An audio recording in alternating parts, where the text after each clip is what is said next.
Wagombea wa urais Zanzibar wameendelea kutupa karata zao kunadi sera za vyama vyao ili wapewe ridhaa ya kuongoza nchi.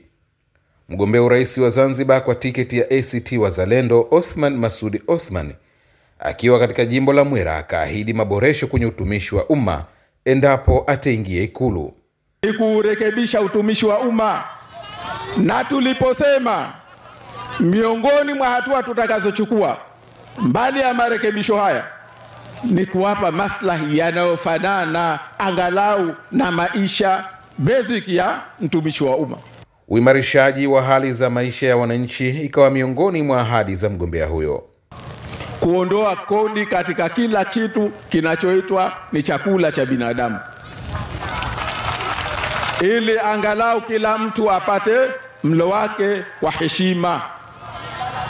Watoto wetu wasidumae, watu vijana wasizeeke, wale kwa nafasi. Pia akajinasibu kusimamia suala la uwezeshaji wananchi kiuchumi. Hatua tutakazochukua katika kuwawezesha wananchi, kila mmoja apate ajira, aweze kujiajiri, aishi kwa heshima. Aliyokuwa hajaoa aoe, aliyokuwa hajaolewa aolewe. Tumesema hatua tutakazozichukua, ukiwa unafanya biashara yako ndogo ndogo ufanye kwa heshima katika mazingira mazuri.